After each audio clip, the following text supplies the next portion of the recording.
बिस्मिल्लाहिर्रहमानिर्रहीम। अस्सलाम वालेकुम। आज हम अपना लेक्चर नंबर 11 स्टार्ट करने जा रहे हैं। जैसा कि आपको मालूम है कि हम अपना दूसरा चैप्टर पिछले 2 दिनों से स्टार्ट कर चुके हैं। अक्सर ये होता है कि स्टूडेंट सिर्फ पॉइंट्स की सीक्वेंस की वजह से भी परेशान होते हैं। आप कोई भी बुक कंसल्ट करें, मुझे से कोई ऑब्जेक्शन नहीं है। थोड़ा बहुत हमेशा कॉन्सेप्ट हर बुक का एक ही होता है, तो अल्फाज का चुनाव मुख्तलिफ होता है, तो काइंडली इस चीज़ से आपको घबराने की ज़रूरत नहीं है। आज हम पढ़ेंगे ज़र के फ़राइज़ क्या होते हैं और ज़र की इकसाम क्या होती हैं। ज़र के फ़राइज़ में सबसे पहले वही बातें हैं जो कि पिछले लेक्चर में भी हम कर चुके हैं। बहुत सारे कॉन्सेप्ट बार बार रिवाइज हो रहे हैं, लेकिन मैं इसलिए बार बार इनको रिपीट कर रही हूँ ताकि आपको चीज़ें अच्छी तरह क्लियर हो जाएं। सबसे पहला फ़र्ज़ है आला मुबादला। ज़र का बेसिक पर्पस होता है कि उसे आला मुबादला की हैसियत से कबूलियत आमा हासिल हो। यानी आपने किसी को कोई भी पेमेंट करनी है, आप उसे पैसे की फॉर्म में कर देते हो, तो कोई भी इस चीज़ से इनकार नहीं करेगा। हर कोई इसको बिला हिलो हिज्जत कबूल करेगा और ये आज़ादाना तौर पे गर्दिश करता है। आप आपकी अपनी माशियत में कोई भी इशू आप आसानी से इसको कर सकते हो मैनेज। जबकि बार्टर सिस्टम फ्लॉप हो गया था, क्योंकि जैसे जैसे तरक्की आती गई, लोगों की ज़रूरियात बढ़ती गई, तो मैंने आपको पिछले लेक्चर में ये बात समझाई थी कि किसी भी चीज़ की वैल्यू को दूसरी चीज़ की वैल्यू के साथ उसका अंदाज़ा लगाना बहुत मुश्किल है। पैसे ने इस मुश्किल को बहुत आसान कर दिया है। अब हर चीज़ की एक कीमत होती है। आप सिंपली मार्केट जाते हो, वो कीमत देते हो और उस चीज़ को ख़रीद लेते हो। आपके पास पैसा है तो आप कुछ भी परचेज़ कर सकते हो। बार्टर सिस्टम में ये मुमकिन नहीं था। फिर दूसरा फ़र्ज़ है मुश्तरक मयार कदर, कि आपने किसी भी चीज़ की वैल्यू को देखना है तो आपको पता है कि पैसे में मैयर कर लें। मार्कर 10 रुपए का, पेपर इतने का। इवन एक एक चीज़ की अब कीमत होती है। बाज़ार जाएं, आपको हर चीज़ की कीमत का पता हो, तो आप अपनी मर्ज़ी से कोई भी चीज़ ख़रीद लेते हैं, क्योंकि ज़र ने बहुत सारे मसाइल को हल कर दिया है।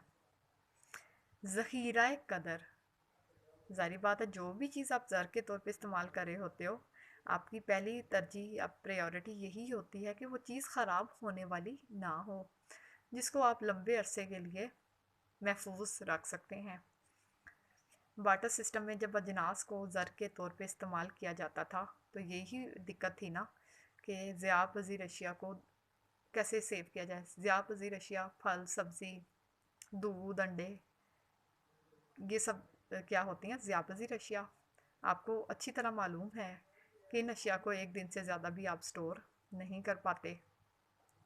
अब कागज़ी ज़र को आप देख लें, आपके पास पैसे हैं, आपको ये भी खदशा नहीं होता कि आज हैं तो कल नहीं है। आप इसको बहुत लंबे टाइम के लिए क्या कर सकते हैं, स्टोर कर सकते हैं। इंतकाल कदर, इंतकाल कदर का यही मतलब है कि आप पैसे को एक जगह से दूसरी जगह मुंतकिल करना क्या हो गया है, बहुत आसान हो गया है। जबकि अशिया को जब अशिया के बदले लेन देन करते थे, तो उसमें बहुत सारी अशिया इस हद तक वज़न में ज़्यादा होती थी कि उसे एक जगह से दूसरी जगह कैरी करना या लेके जाना मुश्किल था। अब भैंसों का चारा भी आप देख लें आजकल, आप कैसे उसको कैरी करोगे। तो पैसे ने, खैर ज़र ने इस चीज़ को बड़ा आसान कर दिया। ज़र से मुराद पैसा ही है, हकूमती अदायगी और वसूलियों का ज़रिया। हकूमत हम पे टैक्स लगाती है, हम वो टैक्सेस अदा करते हैं, या हुकूमत हमें क्या आने या सब्सिडी देती है, तो वो भी अब आसान हो गया है। बाटा सिस्टम में ये बहुत चीज़ ऑकवर्ड लगती थी कि हुकूमत को हम फलों की उस फॉर्म में टैक्स दे रहे हैं, या हुकूमत हमें सब्सिडी दे रही है तो वो भी फ्रूट्स की शक्ल में दे रही है। तो वो बहुत मुश्किल और अजीब तरीका था। ज़र ने इस चीज़ को बहुत आसान कर दिया है। अब पता है हुकूमत ने टैक्स लगाया, या हुकूमत हमें सब्सिडी दे रही है, या हुकूमत कहीं पे भी लेन देन कर रही है, क्योंकि जैसे जैसे ज़रूरियात बढ़ती हैं तो आपका सिस्टम उतना ही डेवलपमेंट बदले में मांग रहा होता है। ज़र ने इस मुश्किल को आसान कर दिया है। अब माशी तरक्की वो आपको पता होगा कि उसको जब मैयर करना है कि मुल्क ने कितनी तरक्की की है, ज़र की फॉर्म में आसान हो गया है, बजाय कि आप ये बताएं। हर एक एक चीज़ की क्वांटिटी बताना बहुत मुश्किल है। आप ये तो नहीं बता सकते कि एक मुल्क के अंदर इतने केले, इतने सेब, इतने कपड़े, इतने जूते, इतनी बॉल पॉइंट्स, ये चीज़ें पैदा हुई।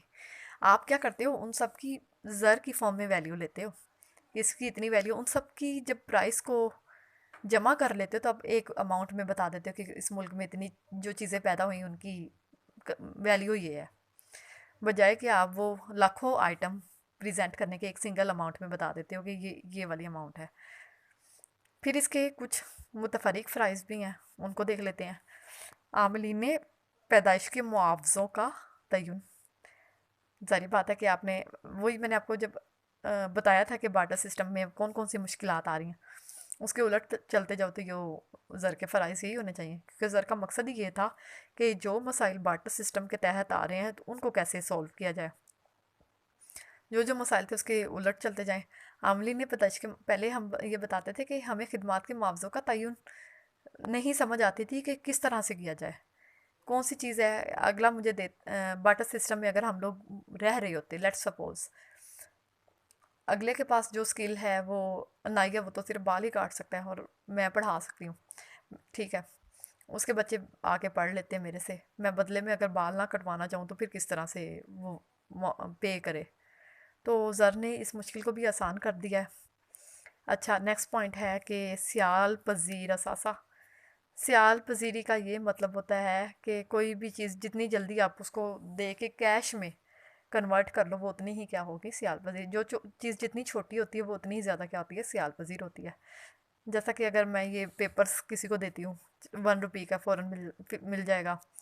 जो चीज़ जितनी बड़ी होगी उसकी सियाल पजीरी क्या हो जाती है, उतनी ही कम। यानी सियाल पजीरी से ये मुराद है कि किसी भी चीज़ को दे के उसके बदले में कैश भी लो और उसकी वैल्यू भी कम ना हो। लचकदारी, और सबसे ज़रूरी बात जो कि हम जब धाती ज़र का फेज़ आया था हमने उसमें ये प्रॉब्लम देखी थी कि ज़र की रसद को उसकी तलब के हिसाब से बढ़ाना मुश्किल था। तो अब यही है कि लचकदारी का यही मतलब है कि आपकी ज़र की रसद को तलब के हिसाब से बढ़ाया जा सके। और डेवलप बैंकिंग सिस्टम भी जैसे जैसे डेवलप होता गया वैसे वैसे आपको पता है उसकी कागजी ज़र की जगह भी किसने ले ली है, एतबारी ज़र की। अब हम देख लेते हैं कि ज़र के कौन कौन सी इकसाम है, फिर मैं अपना लेक्चर ये ज़र की इकसाम पढ़ाने के बाद वाइंड अप करूँगी। लेकिन देख लेते हैं, सबसे पहले आ जाता है आपका ज़र की इकसाम में धाती ज़र, कागजी ज़र, कानूनी ज़र, एतबारी ज़र, ये मेजर कैटेगरीज़ हैं और इनकी आगे मज़ीद कैटेगरीज़ हैं। अब धाती ज़र में, धाती ज़र से मुराद आपको पता है सोना, चांदी, तांबा, निकल, ये सिक्के देख लें, ये आपके। लेकिन एक बात आप अपने जहन में रखें, जो कागजी ज़र है उसको जारी करता है स्टेट बैंक ऑफ पाकिस्तान, लेकिन जो आपका धाती ज़र है इसको कौन जारी करता है, इसको वजारत ख़जाना जारी करती है। ट्रेडी करेंसी कहते हैं इसे इंग्लिश में, ठीक है। अब धाती ज़र की भी क्या है, दो टाइप्स हैं, एक होता है मियारी ज़र और दूसरा क्या होता है, अलामती ज़र।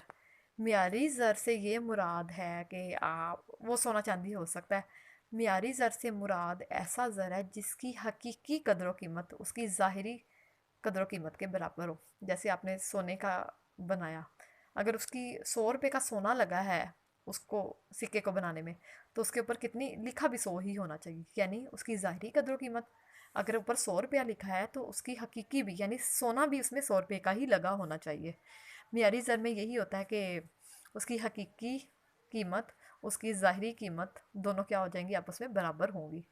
जबकि इलामती ज़र में मुराद इससे उलट है कि उसकी जो ज़ाहिरी कदर कीमत है वो ज़्यादा होती है जो ऊपर अमाउंट लिखी होती है, लेकिन उसकी असल कीमत क्या होती, कम। अब अगर सोना चांदी के अलावा और भी तो धाते हैं, तांबा वगैरह, आप अगर उसके करेंसी को देखोगे उसके ऊपर अगर 10 रुपये लिखा है, हो सकता है उसमें जो तांबा या धात जो भी यूज़ हुई हो वो सिर्फ 5 रुपये की यूज़ हुई हो। तो इसको कहते हैं अलामती ज़र, यानी इसमें ज़ाहिरी कीमत ज़्यादा होती है, असल कीमत क्या होगी, कम होगी। तो ये फ़र्क है धाती ज़र में। मियारी ज़र में असली और ज़ाहिरी कीमत क्या होती है, बराबर। जबकि अलामती ज़र की सूरत में दोनों में फ़र्क होता है, यानी ज़ाहिरी कीमत अगर 10 रुपये लिखी है तो असल कीमत 10 से कम होगी। अब दूसरी करते हैं कागज़ी ज़र। एक होता है बदल पजीर कागज़ी ज़र, जिसको आप किसी भी टाइम में सोना चांदी में बदल लें। एक होता है गैर बदल पजीर कागज़ी ज़र, जो कि सोना चांदी में तब्दील ना हो सके। अब जो पाकिस्तानी ज़र है वो क्या है, गैर बदल पजीर, यानी आप इसको ज़रूरत पड़ने पे फ़ौरन से कन्वर्ट सोना चांदी के अंदर नहीं कर सकते। ठीक है। फिर आ जाता है कानूनी ज़र। अब इसमें क्या है, महदूद कानूनी ज़र और दूसरा क्या होता है, कानूनी ज़र भी इनफैक्ट होता तो कागज़ी ज़र ही है। अब क्या है, इसकी थोड़ी सी कैटेगरी देख लेते हैं। महदूद कानूनी ज़र, आपने किसी को कोई भी पेमेंट करनी है, आपने लाखों में पेमेंट करनी है, आप उसको पाबंद नहीं कर सकते वो आपसे 5-5 रुपए के नोट ले सारे। यानी महदूद कानूनी ज़र से मुराद है कि एक लिमिट तक के जो पैसे हैं आप छोटी करेंसी में भी दे सकते हो, उससे ज़्यादा किसी को ज़बरदस्ती आप मजबूर नहीं कर सकते हो कि वो आपसे सारी अमाउंट बहुत छोटी करेंसी मिले। आपने किसी को हज़ारों में पेमेंट करनी है, आप उसको 5-5 रुपए के सिक्के पकड़ाओ तो हो सकता है कि वो अगला इंसान ऑब्जेक्शन करे। यानी अगर आपकी अदायगी थोड़ी सी है, आपने किसी को 100-50 देना है, आप वो सिक्कों में दे भी लें तो नेक्स्ट इंसान कोई ऑब्जेक्शन नहीं कर सकेगा। लेकिन आप कभी भी बड़ी अमाउंट में जब आपने किसी को पेमेंट करनी है तो आप उसको मजबूर नहीं कर सकते हो कि वो आपसे छोटी अमाउंट के बहुत सारे नोट ले। दूसरा क्या है, गैर महदूद कानूनी ज़र, यानी गैर महदूद से ये मुराद है कि आपने अगर पेमेंट कर रहे हो लाखों में है, आप 10-10 के दे रहे हो या थाउजेंड्स के भी दे रहे हो, तो अगला इंसान उसको रिफ्यूज़ करने से इनकार नहीं कर सकता। और नेक्स्ट आ जाते हैं हम एतबारी ज़र पे। एतबारी ज़र से मुराद यही होते हैं cheque, ATM card, debit credit cards, ये सब आजकल इतना कॉमन है। बैंक ड्राफ्ट, पे ऑर्डर, हुंडियाँ, ये सब किस में आते हैं, एतबारी ज़र में। मैंने आपको पिछले लेक्चर में भी ये बताई थी कि एतबारी ज़र के जो आलात हैं इंशाल्लाह मैं डिटेल में भी आपको पढ़ाऊँगी ताकि आपको मज़ीद कॉन्सेप्ट क्लियर हो जाए। अच्छा, उसके बाद करीबी ज़र है, यानी जो चीज़ वैसे तो ज़र नहीं है लेकिन ज़र के एतबारी ज़र के अंदर ही आ जाता है ना आपका करीबी ज़र भी। वैसे तो ज़र नहीं है, आप उसको ज़र के तौर पे इस्तेमाल करते हो। हिसाबी ज़र क्या है, क्रेडिट कार्ड, ये वैसे तो आलात किसके हैं, एतबारी ज़र के। लेकिन आज मैं अपना लेक्चर यहीं पे ख़त्म करूँगी, यानी कि एतबारी ज़र के जो आलात हैं वो, क्योंकि एक अलग टॉपिक है, उसको हम डिटेल में अगले ही लेक्चर में पढ़ेंगे इंशाल्लाह।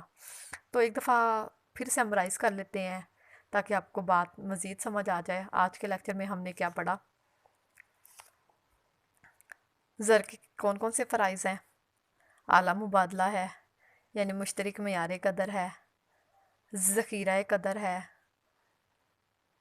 यानी जो जो खामियां हमें बाटर सिस्टम के अंदर दिखती थी, कागज़ी ज़र ने तकरीबन उन सब का सलूशन हमें दे दिया हुआ है। अदायगियों में आसानी है, आप पैसे की मदद से जिस तरह से भी लेन देन करें आपके लिए आसान हो जाता है। ज़र के और कौन से फ़राइज़ थे, आपको पता है, इसको आप बिला हिलो हिज्जत कबूल भी करते हैं। आप सैलरीज़, हाँ, आप कहीं पे भी जॉब कर रहे हैं, आपको पैसे की सूरत में जब मिलती है सैलरी, आपको कोई ऑब्जेक्शन नहीं होता।